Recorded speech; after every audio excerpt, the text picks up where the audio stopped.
Hola, bienvenidos a un nuevo programa de Expediente INACIPE. En nombre del Instituto Nacional de Ciencias Penales, agradecemos al Canal Judicial este espacio para hablar de los temas más relevantes en materia de ciencias penales. El día de hoy hablaremos de criminogénesis, 10 años de abordar temas de vanguardia de las ciencias penales. Criminogénesis es esta revista que se publica periódicamente y nos acompaña para hablar de este tema el doctor Alejandro Carlos Espinosa, quien es director de la revista. Bienvenido, doctor. Muchas gracias por venir al programa. Al contrario, Luz María, para mí un honor, como siempre, estar contigo. Doctor, platíquenos un poquito de, primero, qué quiere decir criminogénesis y un poco de cómo es que nace la revista, cuándo nace y por qué. Ok, claro que sí, con mucho gusto. Bueno, pues criminogénesis no es otra cosa más que el origen del crimen, ¿no? Y en ese sentido pensamos que el nombre venía muy bien, porque, pues bueno, si un tema se ha debatido durante muchísimo tiempo, es por qué delinque el hombre, ¿no? Y finalmente, en este contexto, pues bueno, los abordajes que la revista hace, como tú bien lo sabes, pues son multidisciplinarios y multitemáticos. De hecho, construida a la luz de la Enciclopedia de las Ciencias Penales. ¿Por qué nace criminogénesis? Bueno, pues criminogénesis nace de una inquietud que me surge en lo personal con motivo de dar seguimiento a una publicación que hacía ya hace tiempo la Procuraduría General de la República y que dejó de hacer, bueno, muy interesante, que era Revista Mexicana de Justicia, ¿no? Quizá me tocó coordinar algunos números de esa revista y quizá ahí nació la inspiración. Pero también nació en función de que se da en el contexto de la reforma penal del 2008, en donde los temas se comenzaron a discutir en lo general, ¿no? Los temas de seguridad, los temas de juzgamiento, los temas criminológicos, en fin, toda la visión penitenciaria. Y qué mejor que una revista especializada en donde pudiéramos invitar a los expertos, por ejemplo, de INACIPE, de la Facultad de Derecho de la UNAM, de Jurídicas de la UNAM, de la Universidad Metropolitana y en general de las universidades de los estados y de la Panamericana, de la Ibero, de la Anáhuac, entonces, todas las universidades donde pudieran abrevar quizá los expertos sus experiencias respecto de temas precisamente de vanguardia, que evidentemente tratarían los expertos de las ciencias penales. Con una lógica particularmente, creo yo, importante e interesante. Criminogénesis nace con un número 0, y ese número 0 fue un número multitemático. Esto es, se escribió de todo. Sí, y me llamó la atención. Yo decía, ¿por qué existe un número 0? ¿No? Todas las colecciones o los números de las revistas empiezan con el 1. Sí, algunas, algunas sí empiezan con el 0. ¿Con el 0? La idea es un poco dar a conocer la revista. De hecho, en el número 0 se obsequiaron muchas revistas. De hecho, quizás es un tema que vas aprendiendo sobre el camino. El tiraje fue muy alto en el número 0 y era un mundo de revistas y el problema era la distribución de las revistas. En un primer momento incluso la revista estuvo colocada hasta en, no sé si se puedan decir nombres de tiendas, pues, pero estuvo incluso en Sanborns, etcétera. Y así fue como se difundió con el número 0, ¿no? Y posteriormente el número 1, por ejemplo, ya fue un número especializado en un tema. Se eligió en ese momento el tema de la seguridad pública y del derecho militar. Entonces, pues así es como nace, bajo una lógica de poca credibilidad, y lo voy a comentar abierto, porque bueno, estamos en un grupo de amigos en este programa maravilloso. Recuerdo muy bien que el doctor Ángel González Morales, director de la Biblioteca Emilio Portes Gil de la Procuraduría de la República, me decía: es una gran aventura, no hagas eso, va a ser un problema enorme y no vas a pasar del número 2, ¿no? Y la verdad es que decidí tomar el reto porque me parece que era una forma de comunicar, una forma de dar la oportunidad de que no solamente los expertos, sino los recién egresados de las especialidades, de las maestrías, de los doctorados, pudieran exponer sus ideas y y compartirlas con los demás y generar debate. Y bueno, todos los cambios que se han generado en este tiempo, ¿no? Ya son 10 años. ¿Cuál es la periodicidad en la que se publica Criminogénesis? Criminogénesis empezó publicándose semestralmente, ¿no? Y en ese contexto, pues más o menos se ha mantenido. Y digo más o menos porque si sacas tú las cuentas, el número 15 equivaldría a 16, entonces dirías, oye, por ahí hay 2 años que quedan como volando. Y esto en razón de que también nos dio una curiosidad en Criminogénesis. No sé si ubiques al jurista Manuel Vidaurri Arechiga. Bueno, como lo sabes, él es penalista y distinguido investigador. Alguna ocasión, Criminogénesis decidió publicar un libro específico, respecto de la autovinculación a proceso en el nuevo modelo. Entonces, esta cuestión que Manuel Vidaurri llamó a Criminogénesis como una editorial emergente fue lo que quizá desfasó un poco. ¿Por qué? Porque tuvimos como la inquietud también de hacer libros. De hecho, al día de hoy hay 5 libros editados por Criminogénesis y en algunas ocasiones coeditados. Tal es el caso del libro Historia del Derecho Militar, que se hizo con el Instituto Nacional de Ciencias Penales, bajo la autoría del almirante Renato de Jesús Bermúdez Flores, que por supuesto vino a llenar un hueco importante sobre la evolución histórica del derecho militar. Claro. Doctor, platíquenos, esta revista es una revista, o sea, independiente, no es de ninguna institución en particular, y saber cuál es la relación que se tiene de la publicación de esta revista con otras instituciones. ¿Cuál es la importancia de que se relacione la publicación y también, bueno, la autoría de la revista con ciertas instituciones? Sí, muy bien, Luz María. Pues mira, la idea es la siguiente. Nosotros en Criminogénesis hemos considerado que la virtud quizá de la revista sea que es incluyente, plural, democrática, integradora, ¿no? En donde, como lo dijo alguna ocasión Gerardo Laviaga en Puebla, en la presentación de un número de la revista específico, pues bueno, escriben todos, ¿no? Escriben los jueces, escriben los fiscales, escriben los abogados, escriben los críticos, y no tiene como colores, pues, ¿no? O sea, esto da la oportunidad del debate de altura, ¿no? Respecto de temas específicos que muchas veces incluso han generado la posibilidad de que estos materiales sean utilizados en especialidades, en maestrías, incluso en doctorados, ¿no? Pondré, por ejemplo, el caso en el número 0 de un artículo que publicara un criminólogo destacado que todos conocemos, que es el doctor Augusto Sánchez Sandoval, sobre control social militar. Y en el número 1, el general Enrique Gómez García hizo un artículo, si no contestatario, sí quizá la posición contraria a la importancia de la participación de las Fuerzas Armadas en la seguridad pública del país. Y entonces estos materiales eran utilizados en algunas maestrías, en algunas especialidades sobre el tema de seguridad, ¿no? Aparte que interesante, ¿no? Que estamos hablando de una discusión de hace casi 10 años y que hoy está en el tintero nuevamente, ¿no? La participación militar en cuestiones de seguridad pública. Y bueno, y retomando el tema de las instituciones, estaba viendo su página, que vale la pena que la conozcan, es www.criminogénesis.com, ¿verdad?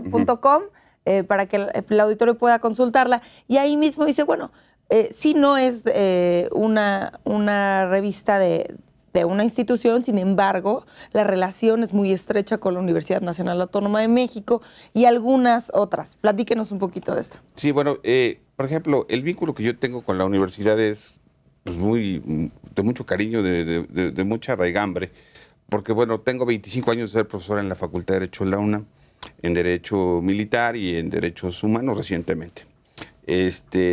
Y bueno, también he tenido el honor y el privilegio de ser profesor en un primer momento del INACIPE y en algún otro momento tuve también el honor de ser investigador invitado del instituto. Y con otras universidades, como la Universidad de Guanajuato, por ejemplo, pues también fui profesor invitado, etcétera. Y hemos pensado nosotros en Criminogénesis que el vínculo con las universidades no solamente da fortaleza a la revista y credibilidad, sino que también permite un vínculo o genera un puente que es muy necesario de diálogo entre las instituciones del Estado y la visión de los académicos, por lo menos en este segmento, pues, que es el segmento penal, y evidentemente se suma a muchas otras revistas importantes, ¿no? Que sin duda, pues, han marcado, no solamente lineamientos, ¿no? de investigación, sino que han dejado huella, como la propia revista que genera la Academia Mexicana de Ciencias Penales, por ejemplo, ¿no? Y que, pues bueno, con sus intervalos, etcétera, pero que permanece y que tiene pues un público muy selecto que le entra al tema del análisis, ¿no? Y, doctor, ¿esta revista Criminogénesis es una revista de corte nacional o hay participación también extranjera y también se tocan temas no solo de México? No, sí tiene un alcance en algunos casos, ¿no? De participación. Yo hablaría de participación internacional, de algunos juristas que la vida académica te va dando la oportunidad, ¿no? de conocer en algunos momentos. Y, por ejemplo, hemos tenido buena vinculación con abogados cubanos, como es el caso de Selim Pérez Nájera, que ha desarrollado, todo el mundo diría, en Cuba se desarrolla el estudio de los derechos humanos. Pues una sorpresa es que sí, ¿no? Por ejemplo, Selim Pérez Nájera tiene una línea de investigación muy interesante sobre la violencia en adultos mayores, violencia en la ancianidad, etcétera. Entonces, por ejemplo, cuando yo encontré eso en un congreso que tuve la oportunidad de conocerla, ¿no? Pues le invité a escribir y escribió. Lo mismo ocurrió en Castilla de la Mancha, en una oportunidad que tuve yo de conocer personalmente, circunstancialmente, a Matías Bailón, ¿no? Jurista argentino, y a Eugenio Raúl Zaffaroni, que también nos han honrado con participaciones muy interesantes en Criminogénesis, y muchos otros, ¿no? Antonio Millán Garrido de España, algunos otros. Entonces, podemos encontrar, bueno, una gran variedad de temas de criminología, de derecho penal, y de corte internacional también. Pues yo voy a dejar abierta nuevamente la invitación al auditorio para que puedan consultar la página, es www.criminogénesis.com. Tenemos que hacer una pausa, pero regresamos con el tema. Al auditorio, por favor, continúen con nosotros, estamos en Expediente INACIPE.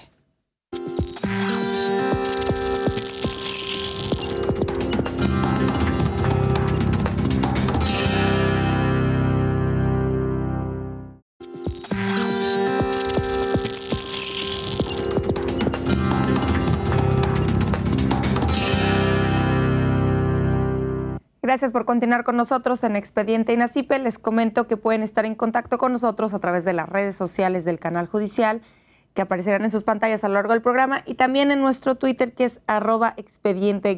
Queremos saber sus comentarios y sugerencias acerca de los programas. De igual forma, si se perdieron algún programa de Expediente, pueden suscribirse a nuestro canal de YouTube, que es Expediente INACIPE. El día de hoy estamos hablando de 10 años de Criminogénesis, que es esta revista de la que nos está platicando el doctor Alejandro Carlos Espinosa. Vamos a aprovechar para regalar unos ejemplares que nos dejó aquí el doctor. Vamos a regalar 5 ejemplares a las 5 primeras personas que nos escriban en el Twitter el nombre de uno de los artículos de la última publicación, que es el número 15. A lo largo del programa estaremos dando algunos nombres para que estén al pendiente. Doctor, antes de irnos a la pausa, ya hacíamos referencia acerca de algunos nombres de algunos autores internacionales que han participado en la revista. Pero bueno, quisiera que nos platicara de forma general, ¿cuál es el perfil de los autores de la revista, de quienes participan, quienes escriben en Criminogénesis, que nos diera algunos de los nombres y saber los requisitos para poder publicar en él? Claro, muy bien. Sí, bueno, el perfil de los autores de Criminogénesis se ha pensado como un perfil híbrido, si me lo permites decir así. Así como escriben,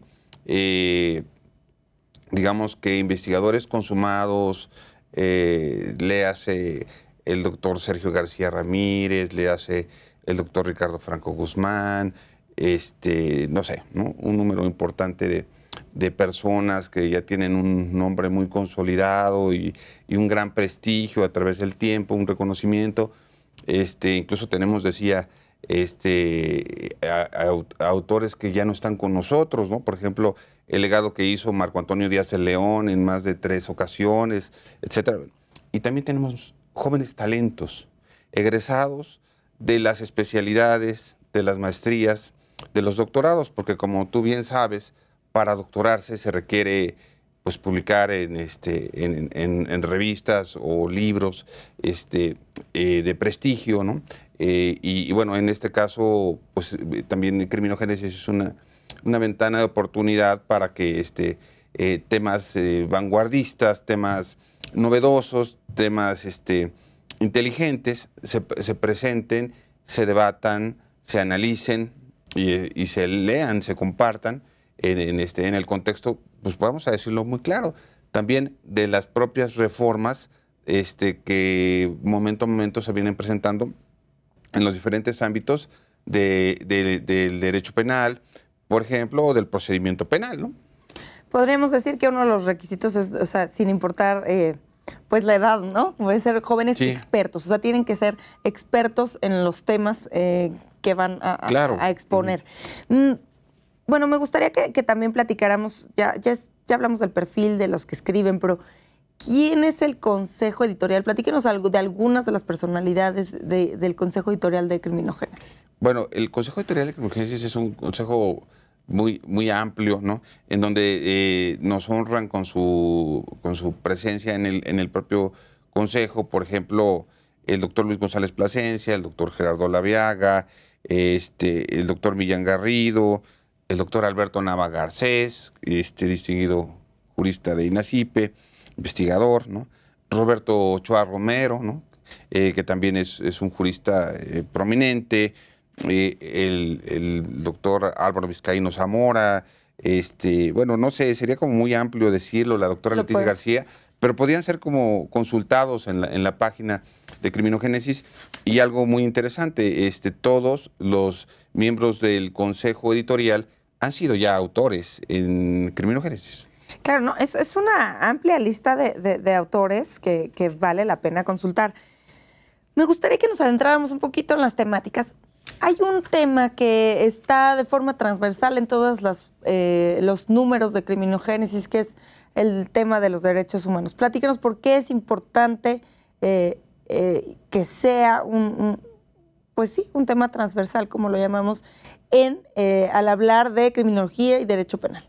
Bueno, yo creo que en Criminogénesis se tomó la decisión de incluir el rubro de derechos humanos dentro de todos sus números a partir del número 4. Y esto es porque coincide un poco con las sentencias que emitiera la Corte Interamericana de Derechos Humanos en el 2009 y el 2010, que tiene que ver con el caso de Rosendo Rodilla Pacheco, de Inés Fernández Ortega, de Valentina Rosendo Cantú, de campesinos ecologistas, que sin duda alguna fueron el impulso de la reforma en derechos humanos del 2011. Del 2011, claro. Y que viene a ser transversal, ¿no? No solamente en el derecho penal, sino en todo el derecho. Y en este contexto, pues bueno, los derechos humanos vienen a sumar quizá de una manera circunstancial, ¿no? O a estar siempre presentes al lado de la enciclopedia de las ciencias penales. Hoy sería como muy difícil pensar en el análisis y el desarrollo de algún segmento del derecho penal sin tomar en consideración a los derechos humanos. Simplemente pensaría yo en algo muy genérico, como sería el caso del debido proceso. Claro. El debido proceso como derecho humano previsto en el Tratado Internacional de los Derechos Civiles y Políticos o en la Comisión Americana de los Derechos Humanos, la jurisprudencia de la Corte Interamericana, etcétera, y demás instrumentos en donde está plenamente plasmado, ¿no? De suerte tal que su inobservancia pues vendría a dejar como un hueco muy grande en el análisis. Por eso se ha considerado que derechos humanos debe estar sumado a todos estos temas de derecho penal, procesal, ejecutivo, la criminalística, la criminología, el ejecutivo penal, pues no, también la seguridad, los derechos humanos. Y también podemos sumar algún interés personal específico por el tema de los derechos humanos. Platíquenos un poquito de su experiencia en materia de derechos humanos. Bueno, yo he tenido alguna experiencia en derechos humanos gracias a mi participación en un primer momento en la Comisión Nacional de... Dos momentos en la Comisión Nacional de Derechos Humanos. Primeramente fui visitador y me tocaba tratar los temas relacionados con militares y con policías, ¿no? En CNDH en mi primera intervención, y después tuve la oportunidad de ser investigador en el Centro Nacional de Derechos Humanos, pero además tuve el alto honor de haber sido juez de la Corte Interamericana en dos casos muy importantes para el Estado mexicano, que es el caso de Inés Fernández Ortega y de Valentina Rosendo Cantú, donde también pude hacer un voto concurrente y fijar una postura respecto al tema de la participación de los militares en el tema de la seguridad pública. Y justo ese es otro, ¿no? Otro de los temas que se marca o que marca también criminogénesis, se toca pues a profundidad el tema del derecho militar. Es un tema que no siempre está latente al hablar del derecho penal, pues en general lo de las ciencias penales siempre como que lo vemos como algo independiente. ¿Cómo es que criminogénesis da lugar a ese espacio para hablar del derecho penal militar o del derecho militar? Bueno, sí, ese es un tema quizá que está muy vinculado con mi formación personal, ¿no? En donde siempre he pensado que el derecho militar es un tema que se tiene que desarrollar, particularmente el penal. De hecho, si pudiéramos decirlo de una manera categórica, los únicos tribunales que existen en la justicia militar pues, son penales, ¿no? De hecho, en la próxima semana saldrá publicado la segunda edición del Código de Justicia, Código Militar de Procedimientos Penales anotado, que es un documento que tiene que ver directamente con el Código Nacional de Procedimientos Penales y con las reformas del 2008 que entraron en vigor en 2016, en donde ya todos si me permites un ejemplo muy coloquial, estamos metidos en dos cajitas, ¿no? Una primera cajita, pues sin duda alguna, y siempre ha sido así, es la Constitución Política de los Estados Unidos Mexicanos. Y una segunda cajita, ¿no?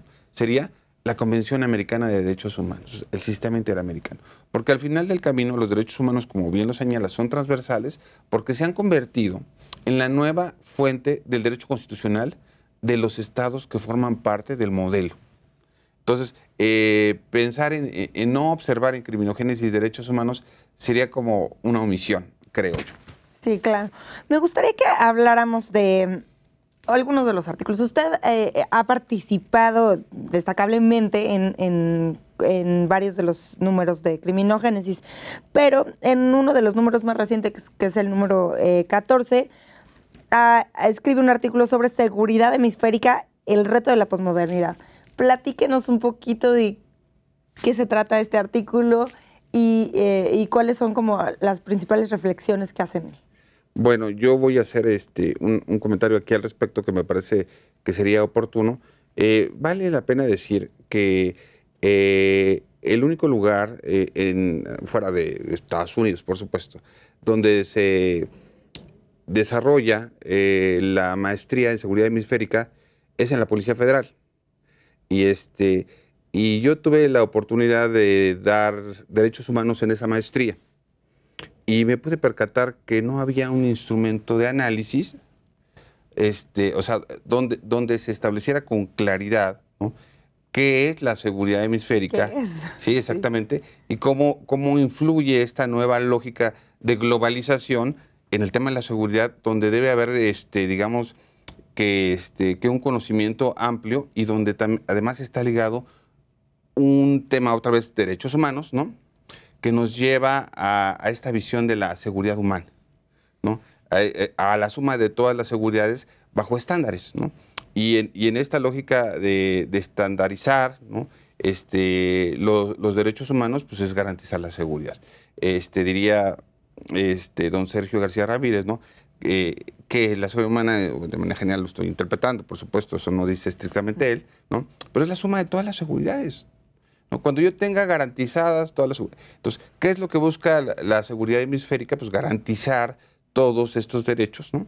Que son derechos finalmente humanos, de las personas en el ámbito de la seguridad. Esto incluye, por ejemplo, los conceptos de seguridad interior, seguridad nacional, seguridad pública, que ahora están en la lupa, sí, y en los medios. Y algunos fenómenos, ¿no? Como la migración, por ejemplo, ¿no? Que es un fenómeno muy interesante y que tiene que ver también con los derechos humanos, o con delitos o con la participación de las organizaciones criminales, también hay que decirlo así, ¿no?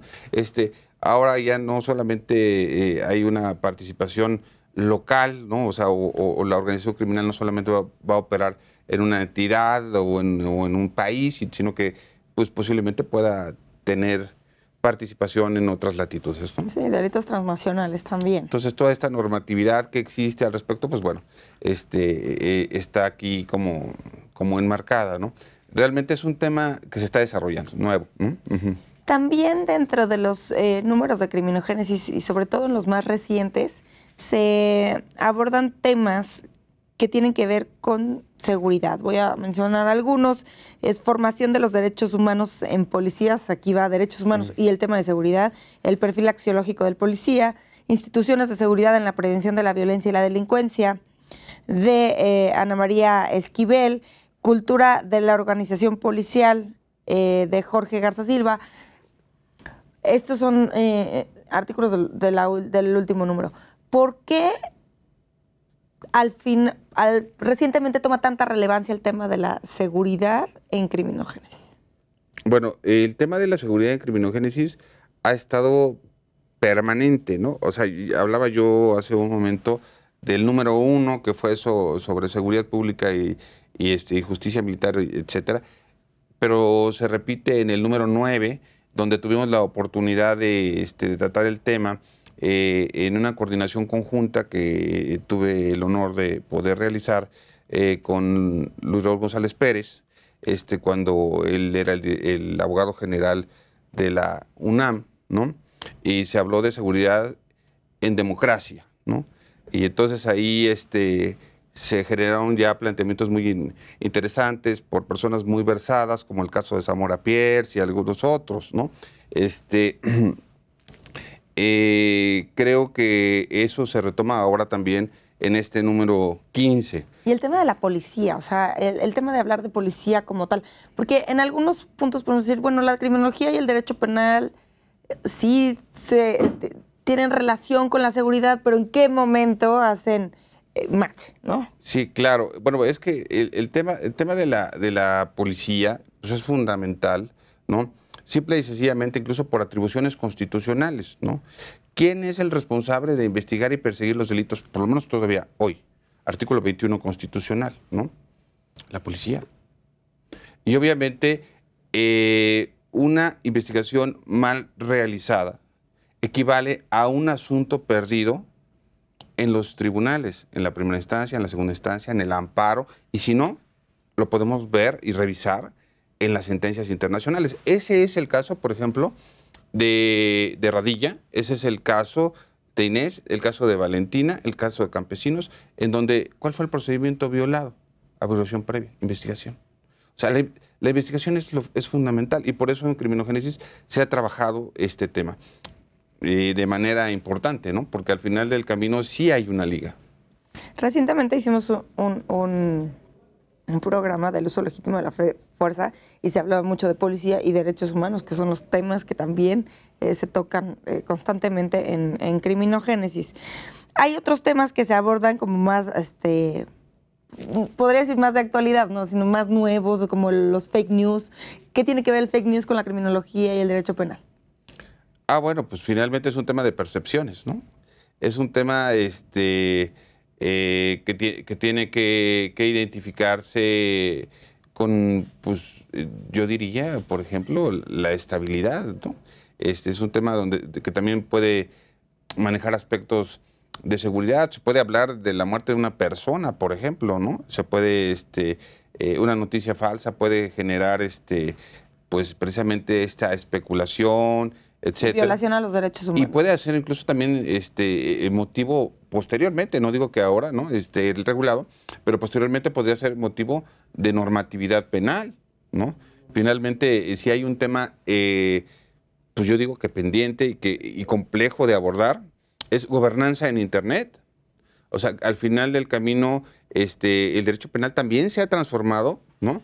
Derivado de los TICs, de las nuevas tecnologías. Las nuevas tecnologías nos contextualizan en la necesidad de la transformación de un derecho penal. Vamos a pensar simple y sencillamente un fraude realizado a través de transferir fondos de una cuenta a otra cuenta, etcétera, donde pues, el delincuente está en un departamento, ¿no? Sí, medios electrónicos. Recientemente uno de los consejeros editoriales, el doctor Alberto Nava, nos hablaba de eso y justo hice hincapié en este tema porque pues nos habla de la vanguardia de la revista Criminogénesis. También hay otro tema que es el deceso paulatino del Foro Constitucional. Es tema que está en el tintero, en la actualidad. Quisiera que nos platicara un poquito acerca de cómo van a festejar estos 10 años de difusión de la criminología, del derecho penal, de las ciencias penales en Criminogénesis. Bueno, ahorita estamos trabajando para en este mismo mes, para finales de este mismo mes, el otorgamiento de una presea, de una medalla a la investigación penal y criminológica que se pensó para reconocer a los autores, ¿no? De hecho, se está pensando en una ceremonia académica en donde quizá con algún cuidado, porque siempre esto es muy subjetivo, etcétera, pero sí buscar a quienes han hecho aportes muy significativos en Criminogénesis, otorgarles esta presea. Se van a otorgar 2 preseas por cada uno de los segmentos, ¿no? Y van a ser 2 porque finalmente son muchos años y han sido muchas las participaciones, pero la idea es institucionalizar el premio, el reconocimiento, la presea, para que sea anual. Anualmente se entregará, pues, evidentemente, solamente una presea por cada uno de los segmentos. Pues platícanos un poquito acerca de los segmentos. O sea, la revista Criminogénesis tiene una estructura. ¿Y esta estructura se repite en cada número? Sí, incluso el formato, lo único que cambia en las portadas de Criminogénesis es el color, ¿no? Ok. Y colores hay muchísimos, así es que no tenemos mucha preocupación. Perfecto. Entonces, ¿podemos mencionar cuáles son los segmentos que son los temas globales que maneja Criminogénesis? Sí, pues, derecho penal, que pues evidentemente es esencial y por eso va a la cabeza, ¿no? Derecho procesal penal, que quizá después debamos ya cambiarle el nombre a derecho procedimental penal, ¿verdad? Con el tema de los procedimientos penales ahora que se analizan desde todos los momentos. Derecho ejecutivo penal. ¿Qué quiere decir el derecho ejecutivo penal? Pues un poco el tema de las prisiones, de la ejecución de las penas, del modelo, del diseño, del subsistema penal, ¿no? La criminología, que es, bueno, pues evidentemente la propia esencia de la revista, ¿no? Hermanada de la política criminal, porque bueno, la política criminal viene a jugar un rol fundamental en este segmento. Claro, la política criminal que cada vez se orienta más a criminológica, de eso nos podría dar muy buena cuenta Eduardo Martínez, seguramente aquí lo ha expresado en más de alguna ocasión, ¿no? Claro. Y bueno, el tema de la seguridad, que también pues pareciera como constreñido a la pública, pero no es cierto. O sea, el tema de seguridad se dejó así como abierto. ¿Por qué? Porque puede ser seguridad pública, seguridad interior, seguridad de Estado, seguridad humana, seguridad registral. Otro de los autores importantes, destacables aquí en Criminogénesis es José Medina Romero. Ya ha hecho trabajos muy interesantes sobre seguridad registral, ¿no? O sea, cosas como en las que a veces no hacemos mucho hincapié. ¿qué pasaría qué sería de mí si yo no tuviera un registro de mi nombre, ¿no? Un acta de nacimiento, Claro. ¿no? En fin, ¿no? Un número de cuenta en la universidad, qué sé yo. Los derechos humanos, como también como un segmento muy importante por esa transversalidad de la que ya platicábamos, y la criminalística, ¿no? Que debo decirlo, el segmento más complicado para obtener a los autores es criminalística, porque no es tan simple que encontrarlos. Bueno, a mí me ha costado mucho trabajo, aunque hemos tenido gente maravillosa como Laura Quiñones de Argentina, que escribió un artículo que, debo confesarlo, yo ni conocía el concepto, habló de piquerismo, ¿no? Un tema que es bueno. Y bueno, se va aprendiendo, son temas demasiado especializados y a veces conectar con ellos es complejo. Es complicado. Ismael García Garduza, por ejemplo, también, que tiene dos características muy interesantes. Es profesor en la Universidad Nacional Autónoma de México, en la Facultad de Medicina y en la Facultad de Derecho. Entonces, su experiencia forense es muy interesante y ha hecho aportes significativos en el tema. De hecho, regresando al corte, me gustaría que profundizáramos un poquito más en este tema de la criminalística y algún hijo que tiene criminogénesis que me gustaría que nos platicara. ¿Cómo no? Con mucho Al gusto. auditorio, por favor, continúen con nosotros. Estamos en Expediente INACIPE.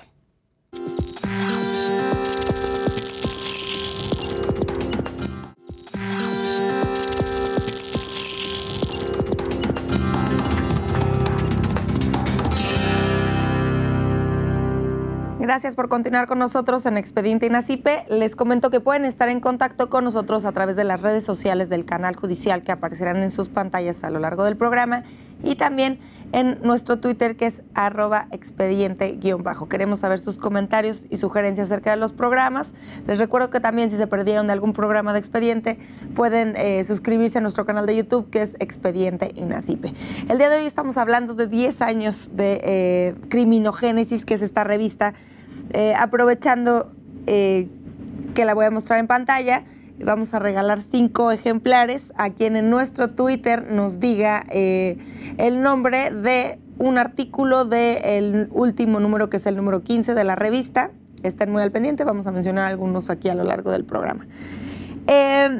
Doctor Alejandro Carlos Espinosa, antes de irnos a la pausa ya hablábamos un poco, ya mencionábamos algunos nombres de algunos autores de corte internacional, pero vale la pena que usted nos diga cuál es el perfil de los autores de criminogénesis y cómo se puede publicar en criminogénesis, ¿no? Si habrá, bueno, ciertos requisitos, y platíquenos y también pues invitar a los investigadores y a los académicos, ¿no? Sí, bueno, muy interesante la reflexión. Pues tanto como de identificar un perfil, pues me parecería como complicado. Yo creo que el perfil es que sean como expertos en su materia, ¿no? Hay investigadores muy consolidados que nos han permitido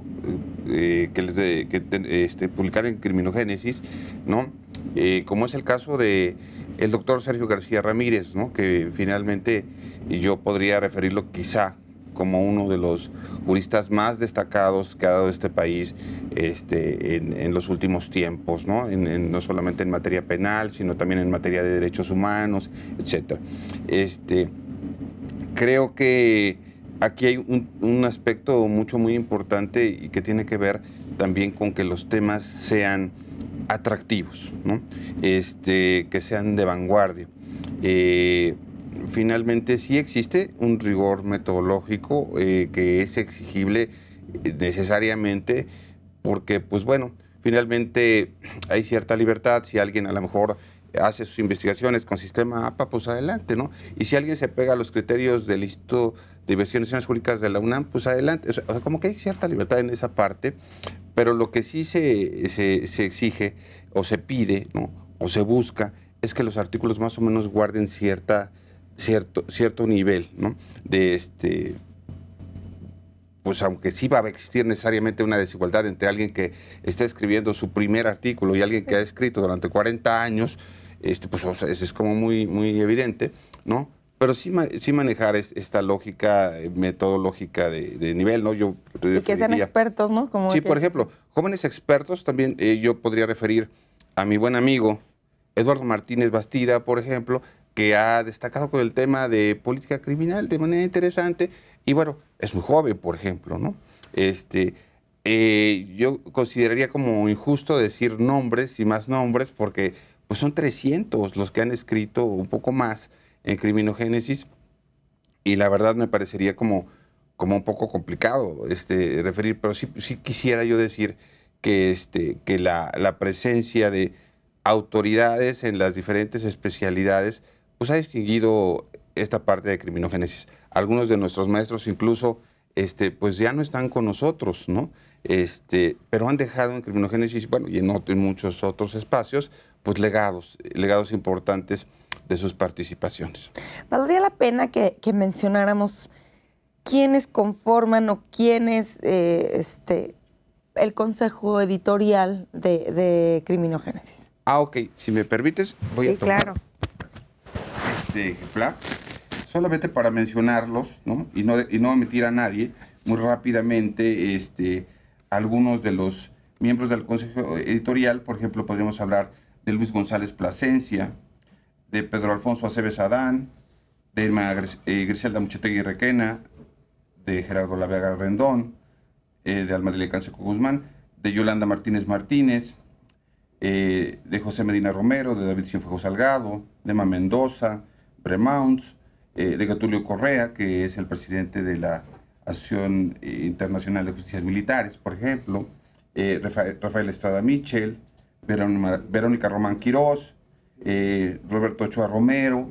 Leticia García García, Héctor Teucli, bueno. Aquí lo pueden consultar sí. de igual forma en la página de Criminogénesis, sí, pero bueno, para ver un poco el nivel del consejo editorial de la revista.